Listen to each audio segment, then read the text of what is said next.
Am I the asshole for not wanting to take out a mortgage for my immigrant parents?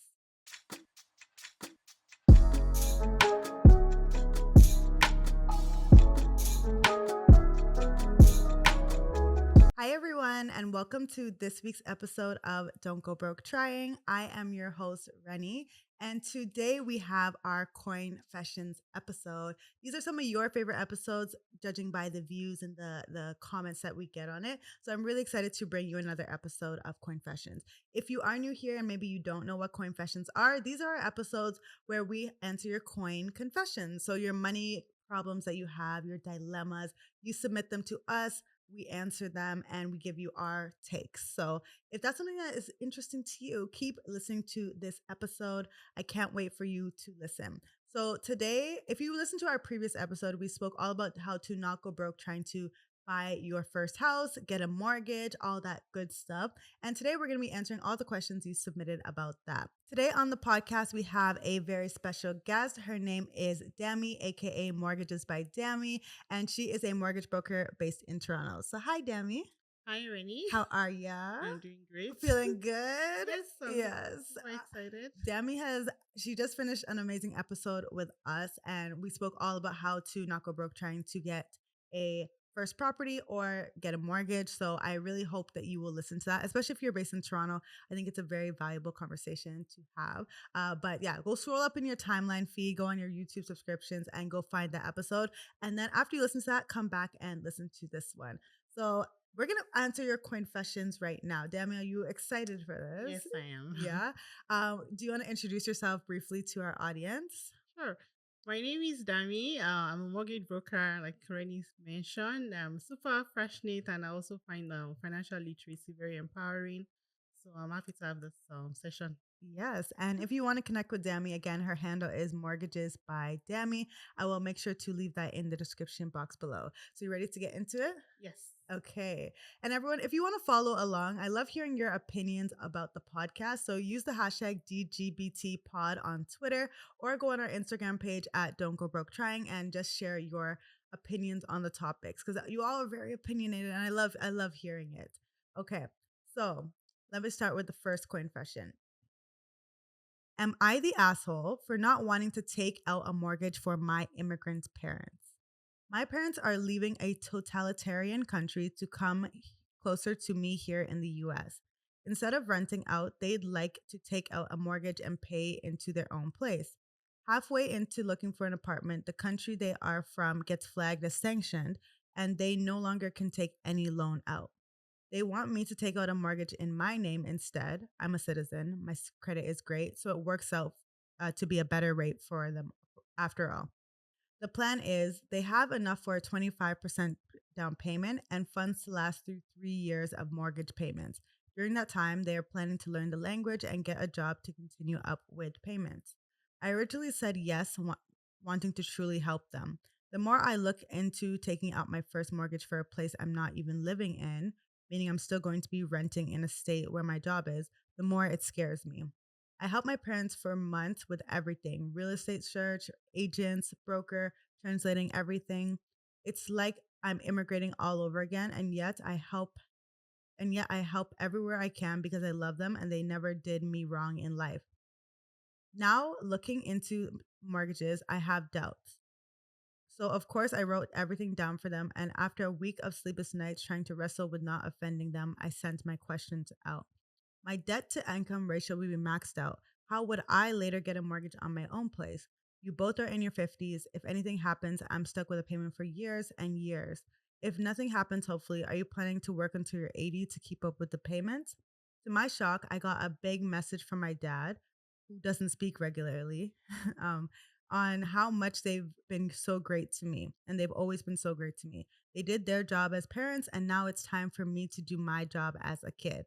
He brought up my mom's breast cancer, saying he doesn't know how much she has left and he wants her to live a happy remainder of her life in their own place. That one struck me really deep.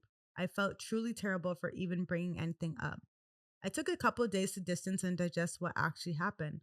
I do not think mortgage like that is the right decision for me. I'm 25 and just started to feel okay financially after immigrating myself. But I love them so much and would die for them tomorrow if asked. I'm shocked they tried to guilt me into taking out so much debt, but I'm not sure if I would forgive myself if anything happens to them and I didn't give them a good home when I could. So, am I the asshole for not wanting to take out a mortgage for my immigrant parents? Hmm. Hmm. Hmm. This one is tough. Yeah. I think no. Yeah, I agree. So, like, what are the implications of taking out a mortgage for somebody else? So I think the questions she asked her parents are very valid. The implication is if the parents cannot pay, she's responsible Yeah, for the mortgage payments. So I think her asking like, so what's your plan to pay the mortgage? I think it's the valid. right question. Yeah, I don't think the dad answered. Um, he kind of guilt trips yeah, them. like Yeah, she's they're pretty much telling her not to worry about how the debt is going to be paid. So I think that in this situation, questions are valid, and if yeah. she doesn't have like the right answers or the comforting answers to those questions, I Mhm. think it's okay for her to say no. Yeah. I don't think you're the asshole for not wanting to take out the mortgage. I just think that it's a very touchy subject Yeah, because again, they are your parents. They probably sent you to the States, I'm yeah, guessing, and they supported you. And now again, it's like, oh, I feel obligated to pay them back. But like again, if your dad can't answer the simple questions about, oh, what happens if XYZ, then it's kind of like, why should I put that in my name? Because again, it's like, as you said, they don't pay for it, if they decide 1 month, okay, I'm not gonna do this anymore. It all is in your name rather yes. than theirs. Yeah. So Yeah, I think maybe another way to approach this from being wanted to, I think that's feeling of wanting to pay back, also returning the kind of support, is maybe they should look at it like a co-investing thing where she's not necessarily just taking the mortgage, but she's a part owner. If oh they yeah. don't pay, maybe they have to move out and she has to rent it or she has to sell it. Yeah. Or so there needs to be some type of agreement, and those are questions that need to be answered. Yeah. Is it possible to prepay a mortgage? Like, can you pay? Because they said they have 3 years worth of down payment or mortgage payments available. Some lenders, not all, some Mhm. lenders allow you to prepay, but an easy solution to that would be for her to put all of that money in an account so that they Yeah. draw on it on a Every monthly month. basis and she has access Yeah. to Yeah. it. I feel like they also are probably very attached to this idea of home ownership when I don't really see why why you Yeah, need to necessarily have your own home. There are many of beautiful houses that you can rent, that you can a condo that you could get. Like I don't necessarily understand why they need to get their own home just because yeah, they are here. So it yeah. could be like the immigrant mindset, oh, I need my own piece of land in Land, Canada exactly. in the States, but Yeah, I find that a lot of older immigrants, especially if they own a home from back home, when they come here, they feel like to maintain that mm, ownership they need to buy, but it's a completely different completely different. system. Yeah. Hmm. So yeah, they need to answer those questions. I don't feel like they're entitled to her just taking on debt, and I think she has valid questions. How am I going to pay this mortgage Yeah. if they cannot pay it? Another question I would ask you is, can she still get a second mortgage if she has this existing mortgage? Is that possible? It's possible, but I think the question she mentioned that she's already maxed out. Her The debt to parents okay. might have to co-sign for her, or she might actually need a larger down payment to Okay. purchase. But it's possible to get a second home. It just means that she might not be able to qualify with the minimum requirements. She will Yeah. need either More. more income through co-signers or more down payments. Yeah. So I feel like it's your questions are very valid. And I don't Yeah, think you're the asshole for asking them at all. Yeah. Okay. Some of the comments said not the overall vote was not the yeah. asshole. No problem. Someone said not the asshole, but learn this phrase. Parents are supposed to support their kids. It's not the kids' responsibility to support the parent. You're an adult. If you don't set up healthy boundaries now, they will run over you later. Financial abuse can happen to anyone, so protect yourself and your future first. Yeah, I don't know. In Nigerian culture, that's Yeah, not how it works. But I yeah, get what they're saying. Boundaries are important. yeah. Yeah. Boundaries are important, But but I don't know about the other part. yeah, yeah. Another one said, not the asshole. Do not take out a mortgage for your parents. I repeat, do not do that. There are so many ways it could go wrong. Frankly, it's pretty awful that they asked. Your parents should rent now and buy later. Yeah, I Yeah, agree. They should, yeah. They there's should no need rent for them now. to purchase a house right now. And last one said, I've been down this road before. Buy the house in your name and your parents pay you rent. Okay. If that doesn't work for them, then tough shit. The way you can sell the house if they that way you can sell the house if they stop making payments and not have your credit ruined. You're also involved in the process of making sure they keep up Yeah. with payments. Once they've established themselves, sell the house back then when they can qualify for a mortgage. If they don't trust you to do that, then how can you trust them? Yeah. That's actually a good Yeah. solution. Okay. Yeah. Nice. Okay. Next confession. Hi, Reni. Firstly, I'd like to thank you for all your hard work in ensuring financial literacy is possible for everyone, especially underrepresented communities. It's been incredible seeing your channel and podcast grow. Now to my dilemma. Aw, thank you. My sibling and I live in Toronto and moved here from Nigeria for university. Our parents got a property a couple years ago and have now recently sold the property for about $400,000. My sibling and I have graduated and with our own jobs, our combined income is about $100,000. My parents, who live in Nigeria, decided to give my siblings and I the funds from the sale of their property. We are so grateful. However, my sibling and I feel so inadequate to manage this amount of money, as our parents usually manage the finances and have switched up the roles. We currently rent in Toronto for about $2,500 a month, and our parents suggest we buy a new property, such as a townhouse or a condo, so we can stop renting and we start paying off a mortgage instead of renting and not having any form of equity. Other people have suggested we keep paying rent in Toronto and buy pre-construction properties in the GTA. Our concern is how risky pre-cons are, but we also don't want to put in all the funds from the sale of the property as a down payment. I've spoken to some mortgage brokers and we would qualify for a mortgage given the large amount of down payment we would put. Um, Only if we are both permanent residents. I'm still on my work permit, but my sibling is a PR. Given the status, if my name is on the property, I'd have to pay more taxes because they'll see me as a foreign investor. Another mortgage broker advised us not to put all that money towards one property. So my questions are: one, what do you think we should do with the funds? In terms of real estate, should we put down a percentage of the funds as a down payment for a property and then another percent towards a precon? Two, what are the risks associated with precons? Three, how can we decide how we to diversify our income within real estate? Whew, okay, A lot that was packed. a lot to digest. Okay, so the first, let me see if I can summarize. They are they're siblings who live in Toronto and pay rent currently. Their parents sold a property which is about $400,000 profit Mhm. that they will be getting into their bank accounts. So they're obviously very grateful for that, but they're wondering, what should we do with this? Should we continue paying rent? Should we buy our own property? Uh, their realtor or their mortgage broker is telling them to buy pre-construction properties and just like keep renting where they're living. So, what are your thoughts? Hmm. Well, let's start from the pre-construction. Hmm. So a pre-construction and a resale, one is just delayed. Either way, you're buying a property. So, what is a pre-construction A for those who don't know? pre-construction means that you are buying a contract with the builder. The builder is going to build the property maybe in a year's time, in 2 years' time, whatever the timeline is. At that point, you then need a mortgage. So in this example, they can keep renting, paying 2,500.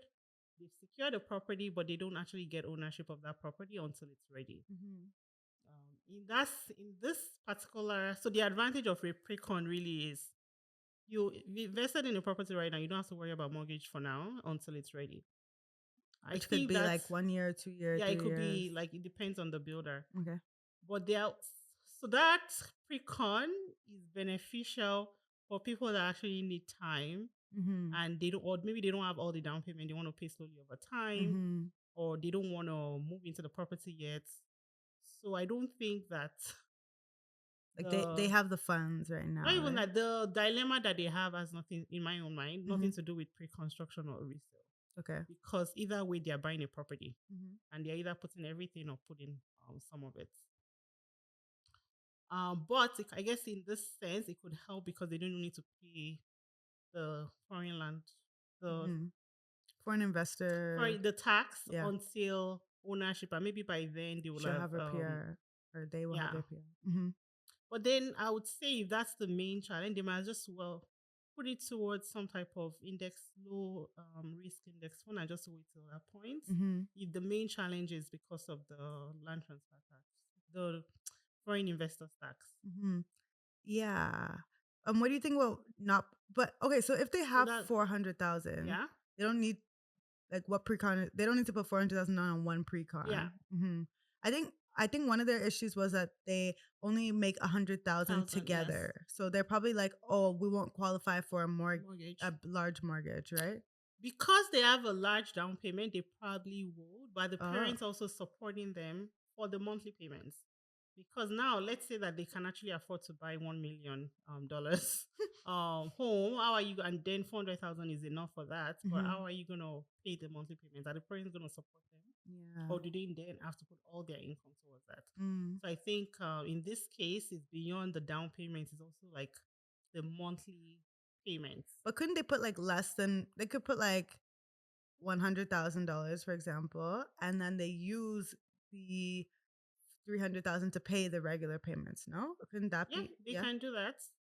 But that's also assuming that at some point they're going to run out of the 300, yeah, right? yeah. But So it's hopefully, like they are funding their monthly payment, which is fine. There are people that do that. Mhm. Um, I think I would approach this in the way that they are siblings. So later on, one person is probably want to go off and buy their own property, but they Yeah. might all be tied into the mortgage. So are they looking at it more from an investment perspective, or they're looking more from they want to live in there and Mm, um not pay rent, or they want to approach it two ways. They want to invest and also not pay yeah. Hmm. I feel like we need to speak to them and ask more rent. questions, right? Yeah, but if I was them, I think I agree that maybe they should use half of it towards buying a property Yeah. where they move into, and then the remaining can be to support Yeah. the monthly payments and also invest it in something else. Yeah, but I guess Toronto's expensive. Maybe that's why they're like, "Oh, Yeah, what will I be able to buy in this yeah, Toronto?" yeah, What if they like I would think they can put some money down in Toronto on a property, pre-construction or not, or resale, and then maybe it doesn't have to be in the GTA. Like it can be yeah, an investment property elsewhere, and then they just live in Toronto because yeah. I think they probably want to remain in Toronto.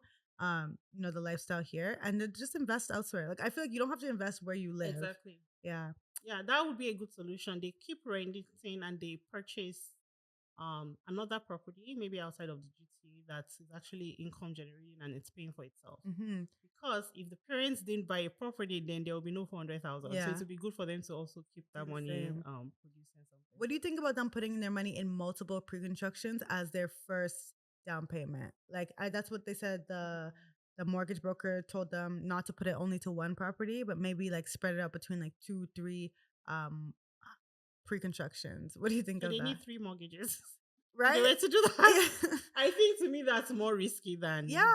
them purchasing one property Mm-hmm. in a good location. It's generating income Hmm. versus just spread it out across and then actually put more pressure because now they need like several mortgages when all the pre-construction properties are due for mortgage. Yeah. Before, like 2 to 3 years ago, that was actually what a lot of people were doing because Really? by the time the pre-construction was ready, they could just sell it at that point because it Mm. will have appreciated. It's a good Mm. investment. But in this market, a lot of people that did that and maybe bought 2 years ago, and it's due now. A lot of those properties, some of them have gone down in value. Yeah. Some of them are at the same price. Mm. So it's That still not. sucks. It could work out well, Yeah. but it wouldn't. Yeah. So I guess it all depends on your risk tolerance. Yeah, exactly. Personally, I feel like for your very first property, starting with like three properties all at once is a lot. Yeah, And especially if your income is not at the place where you can sustain three mortgages, yeah. I would avoid. I think you should start with one property Yes, personally. I agree with Yeah. that. Okay. Next confession. Let's do this one. So I'm finally going to buy a house in these crazy times. I'm torn between I'm torn between paying just 5% down payment or trying to make up 20% to avoid the mortgage insurance. So it's been touted that you can invest the 15%, which I understand. But for someone like me who knows nothing of the market, if I were to invest now, it'd probably be in a portfolio that is managed on my behalf. With that in mind, my risk tolerance will also be low because of this lack of knowledge. So, from your experience, do you think a portfolio with largely low to moderate risk investments would yield better than making a full 20% down payment? Also, my credit score seemed really great, and I had expected that to be reflected in the rate that I was offered, but I doubt it was. Apart from a good Apart from the mortgage amount that the lender is willing to give, what is the advantage of a good credit score in this process? Lastly, is it possible to negotiate mortgage rates? If so, how's it done? Okay, so that was a few questions. Mhm. Let's start with the first one. The first one. So, from your experience, do you think a portfolio with largely moderate to low to moderate risk investments would yield better than making the full 20% down payment on a house? So, I think instead of putting the 5%, they want to put 20, they're going to, no, instead of putting the 20%, they're going to put 5% and invest that 15% Mhm. that they have. So does this person have 20% as of today or no? I, let's say they do. Okay. Well, if you purchase with 5%, you have to pay mortgage insurance. Mortgage insurance on the mortgage amount alone with 5% is 4% of the mortgage amount. Mhm. By doing 20%, you've already gotten that return.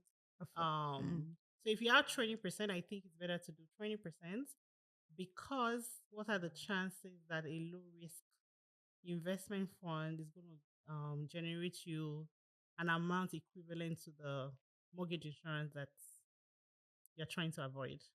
Does that make sense? yeah, it makes sense. Yeah. So in that situation, if you have 20%, I think it's actually better for you to do 20% Yeah, than do 5% and then invest the remaining. And then for you to actually be on the make positive side, yeah. you have to make at least the mortgage insurance and then whatever on top of that is Mhm. like your gain. Gain, Yeah. and they also are gonna be hiring, someone to do it on their behalf, so that Yeah. take out their fee as well. I think it makes more sense to just put the full 20% in. Right. Yes. Also, your mortgage will be lower month over month, so maybe something to consider. Yeah. Okay, the second question was also, my credit score seemed really great, and I had expected that to be reflected in the rate I was offered, but I doubt it was. Apart from the mortgage amount that the lender is willing to give, what is the advantage of a good credit score in the home buying process? So a good credit score means that you could even approve, you get approved for a mortgage to begin with. Yeah. But yes, I agree that let's say you for someone with 700 score and 750 score, you probably get about the same rates. Okay. So there is no incrementally for every point of your credit score being better, you're going to have a better rate. Mm, So the advantage of having a good credit score is one, you get approved and you get approved with most lenders, so that way you can actually pick and choose what interest rates okay. versus being narrowed down into a few lenders that only accept that particular score. Okay, that makes sense. What about someone with like a 750 or 700 compared to a 800? Would there be a difference between those two, or is it just once you're in the good area, you're probably getting a similar rate? Yeah, 700, 800, about you probably get about the same. Hmm. Now, it matters because in some situations, let's say the 800 person is on contract, like they Mm, because of the higher rates, we can get more exceptions for particular situations. But from a rate perspective, they probably would get the same okay, that's rate. good to know. And then the last question was, is it practice to negotiate mortgage rates? If yes, how is it done? Yes. So yes, mortgage rates can be negotiated. Typically, we negotiate because we say this is a very strong client, great income, great repayment history, and then not all institutions. Some lenders decide to lower the rates, Mm, but I think it's a pricing strategy. Just same way you go into a store, some lenders just set it at their lowest; they don't negotiate. Some lenders have a bit of a margin, and then you can negotiate. So I mhm. think eventually you kind of all end up kind of in the In middle. the same way. Yeah. Okay, that's good to know. Okay, next coin fashion. Am I the asshole for not wanting to pay my husband rent after the mortgage is paid off? I've just moved from another country to live with my Okay. Okay. Okay.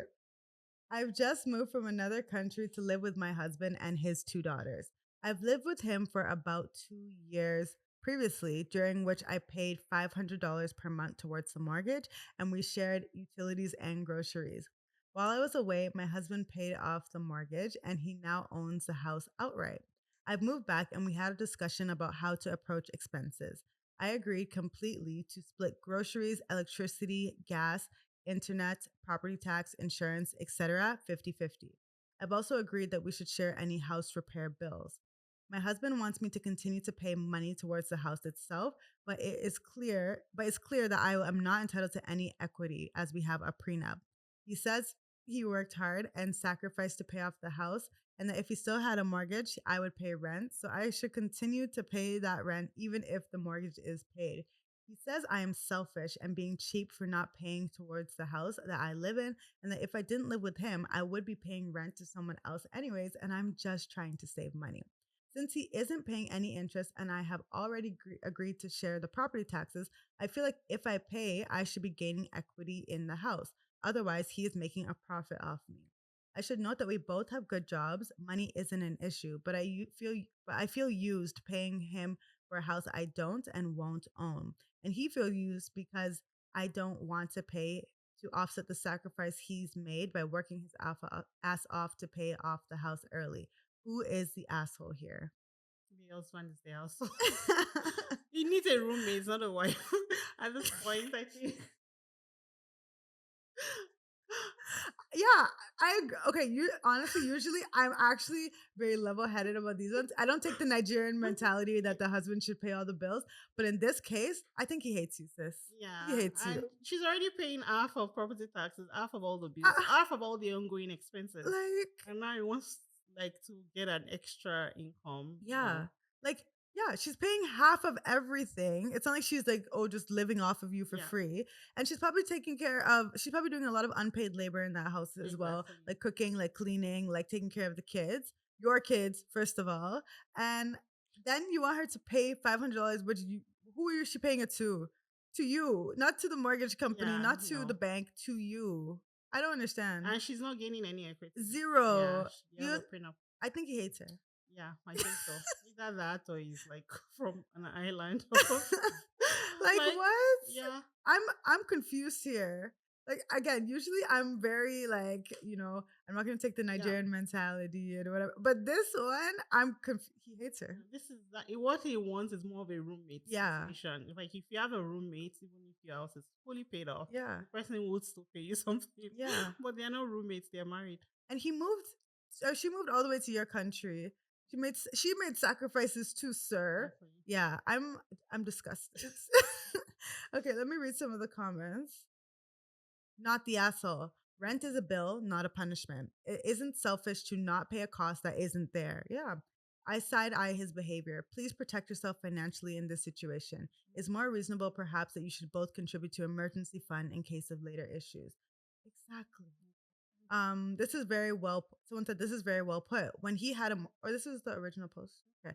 When he had a mortgage, I get sharing in the expense of living there, but now there is no expense. He's literally trying to become your landlord, but revoking any tenant rights.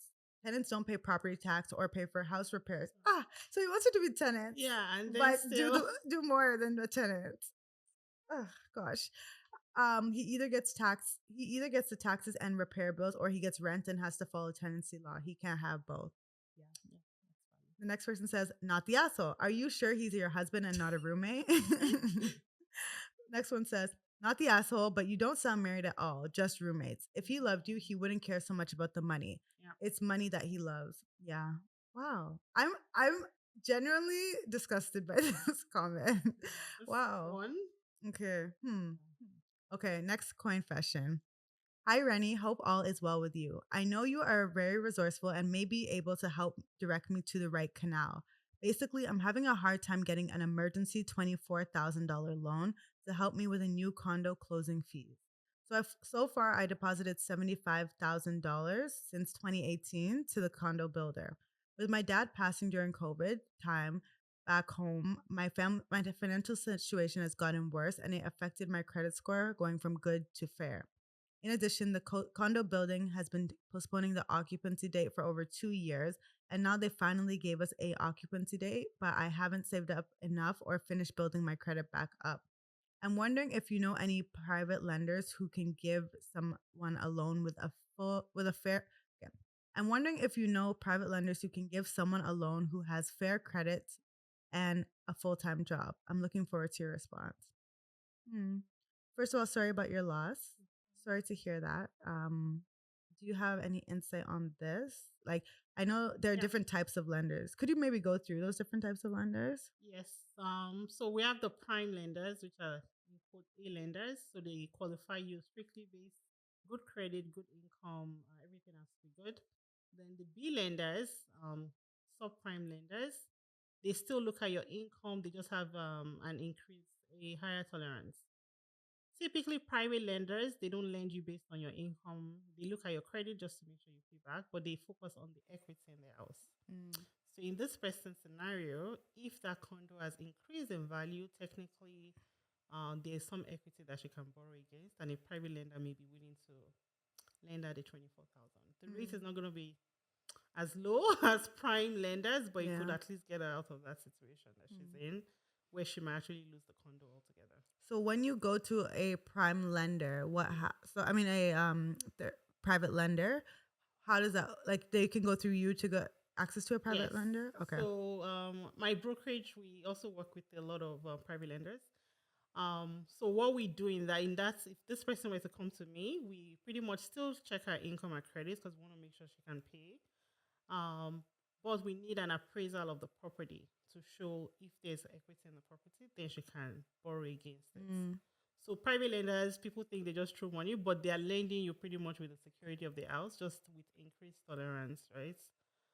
If the um, property doesn't have any equity, then what she can do is unsecured lending. Mm. Unsecured lending, typically the rate is much higher, Yeah. and but there's no security, which is why the rate is higher. Okay, that makes sense. I feel for her.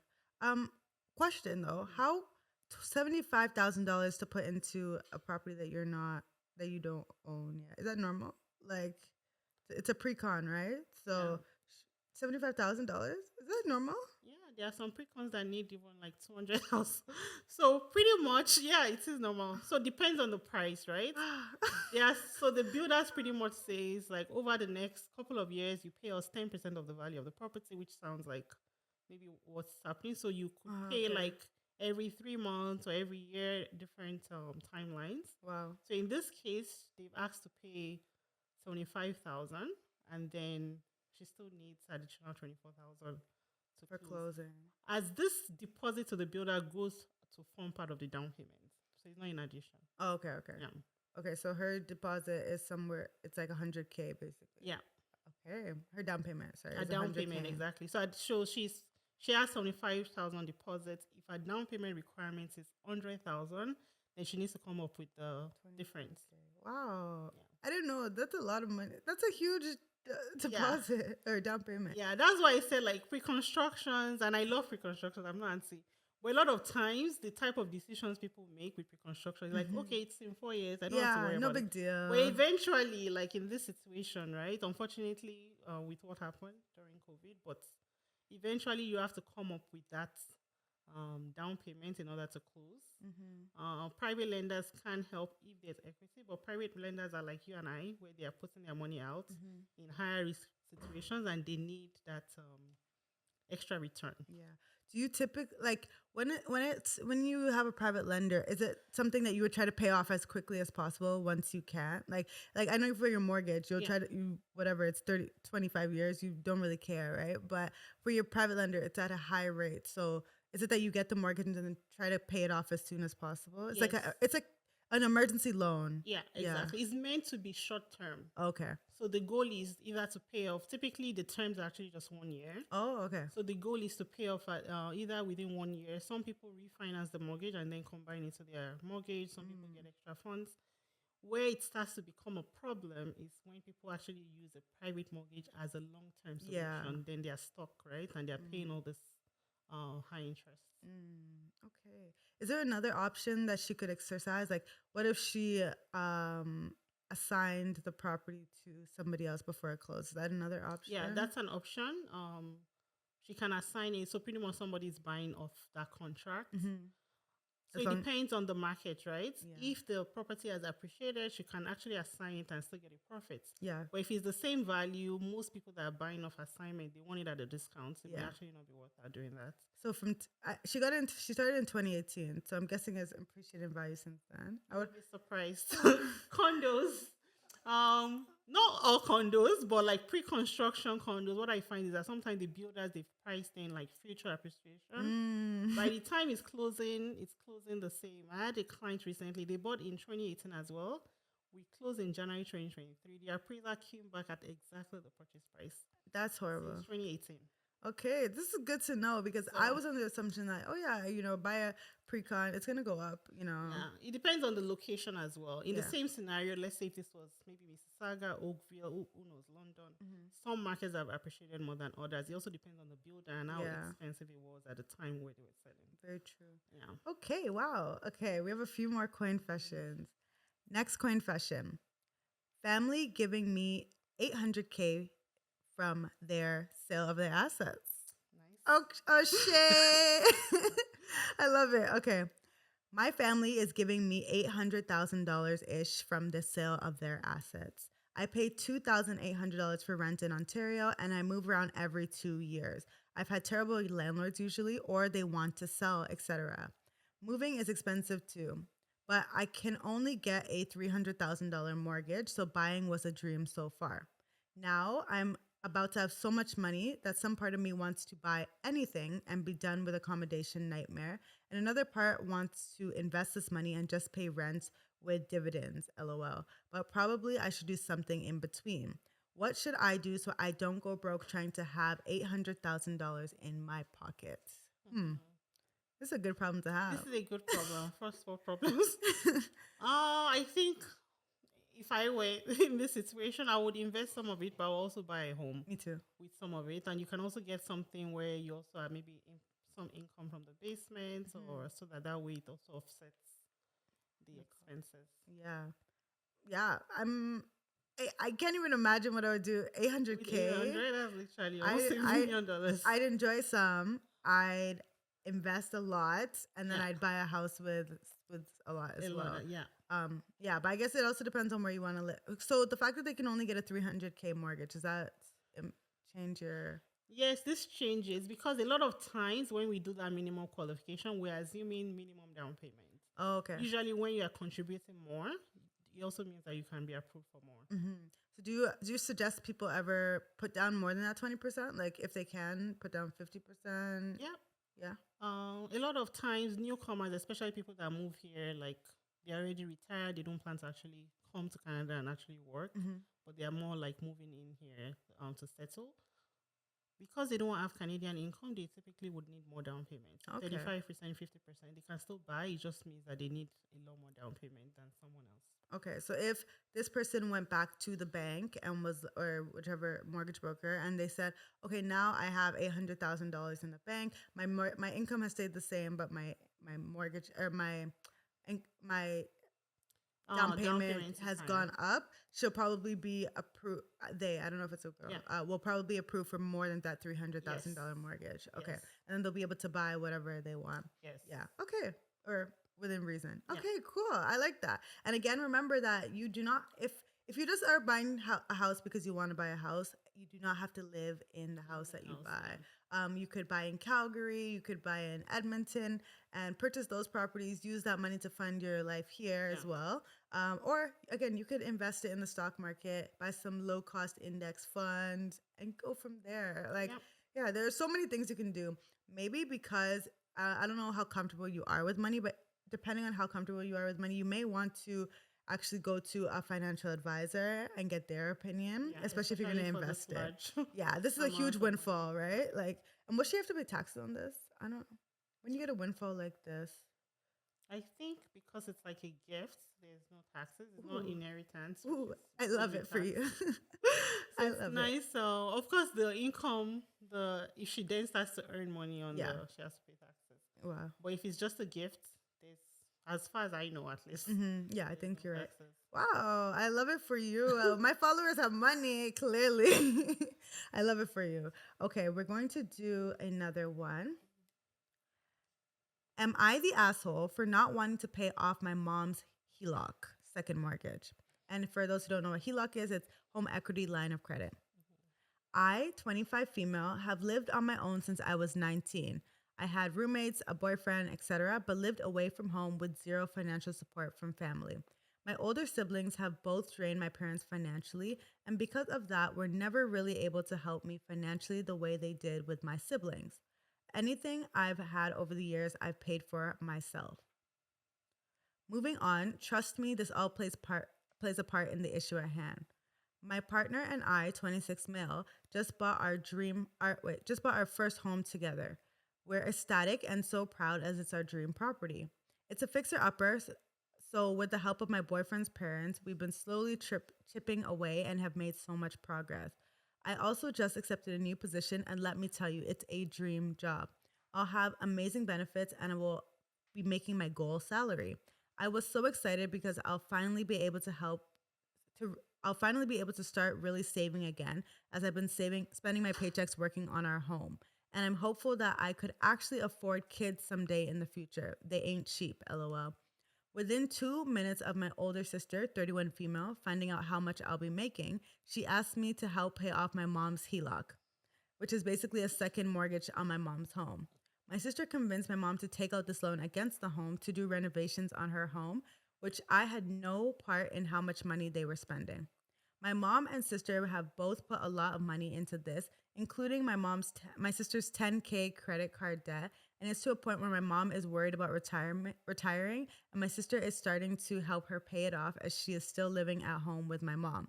My mom has helped my sister a lot financially this year and in the past, which is why I assumed she was helping her pay for the loan because my sister owes her a lot of money. My sister is gaslighting me and guilt tripping me to help pay this loan off. I explained that it's not my responsibility and I wouldn't have gotten my own mortgage that required more financial work if I knew I'd be paying their loan off too. But she persisted and said she would resent me for the rest of my life if I'd stick her with it. My partner is pissed. I'm upset and guilty. I don't know what to do. I've already sent her $150 after she argued with me. If I don't help, she's making it seem like this could ruin our relationship forever. So, am I the asshole for not wanting to pay off my mom's HELOC? Not the hassle. At all. Not at Please. all. No, not at all. Yeah. Yeah. She's starting her life. She has expenses. She's slowly renovating her property, and Mm-hmm. then so she can out of the goodness of her heart, but it's not something that's like an obligation. Yeah, it's a no for me, darling. Okay. Especially the fact that, like, in the previous one, in the first one, your parents, they supported you financially. They Yeah. sent you to another country, this. So I get the obligation to them. Here, your parents were like, you're on your own. 18 years Yeah. old, you're on your own. And you thankfully have been able to make a life for yourself. You bought your first house with your partner. You're doing great things. And now they want to guilt trip you into paying a loan that you had nothing to do with. Bye. No. Bye. It's a no for me. What what is a HELOC, by the way? HELOC is pretty much a mortgage on Okay. your property on a property. It's like a second mortgage, meaning that it's like a line of credit essentially. They Mm, say, well, you have equity, we're going to borrow you maybe 50,000 out of that equity. If you withdraw it, then you pay interest. If you don't withdraw it, you don't pay anything. okay. So a lot of people have lines of credit for renovations, for buying another property. Yeah. Okay. Yeah. I don't think it's your problem at this point.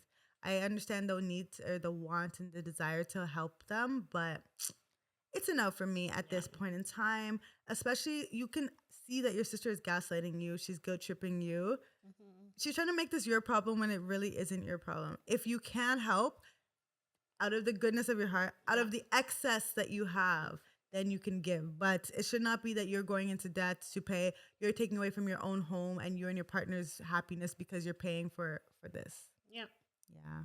Especially the way the sister is going about it. Like it's an she Yeah. needs to help pay it off. Yeah. Okay. Next. Or one of the comments, not the asshole. Don't tell people how much you make, friends or family. Now you learned a lesson. The HELOC is your mom's responsibility, not yours. She spent that credit against her home, not you. Your sister can help pay it off by getting another job. They are irresponsible, not you. Yeah. Well, I don't well clearly y'all know that I tell you how much I make all the time. So I don't agree with that philosophy. But even when people ask me for money, sometimes I'm just like I can't do it unfortunately. It's not in the budget at this point in time. But obviously there are people who I give to out of the goodness of my heart that I want to. Sure. But honestly, you can never guilt me into giving my hard-earned money to you who was irresponsible with yours. Like that does not make any sense. Yeah. And they're fully grown adults. Like it's not like they're children who are Exactly. made a mistake. Okay, let's read one more and then we will finish from here. Okay, this is one that I want to ask you. Okay, there are a few. I'm trying to decide which one I should read. Okay, let's read this one. So this one is about student loans. My federal student loans are now 0% interest. Would I be wrong for paying the cheapest monthly amount available over the longest period? Are there any implications to this? The reason I'm asking you this is because, the amount of debt you have is one of the factors that impacts the mortgage amount that you get. So are there any implications of paying off, of like basically paying the minimums of your student loans? Yeah. So when people still, if you have a student loan, even if you're not paying any like monthly payment towards that, and I think there's an interest-free period, we still have to factor in a payment because eventually you're going to have to make payments Mm. during the term of the loan. So we still have to say maybe 2% of the balance or something is what you're making. So it does So fact. yeah, it does factor even if it's 0% interest, even if you're not even making any payments on this repayment assistance. We still factor in that at some point you're gonna be making payments. I think that the best time to pay your student loans is actually when there's no interest because Yeah, every that's what I single think penny too. that you put towards that loan goes straight to the principal. You pay it off faster. Mm-hmm. But I think that sometimes people think, oh, it's zero interest, so now I don't have to pay anything. Yeah. Eventually, you're going to have to actually pay it because interest is going to start accumulating. Yeah. So it depends on your other obligations as well. If you have higher interest debts, maybe you should keep the student loan as it is and pay off that faster. Mm-hmm. But if you have only a student loan, there's 0% interest. I think you should actually pay it off as fast as you can. So just get rid of it. Because Yeah. eventually, when you are making that monthly payment, not 100% of it is going to go towards the principal. I agree. I always see people like, oh yeah, student loans are now frozen.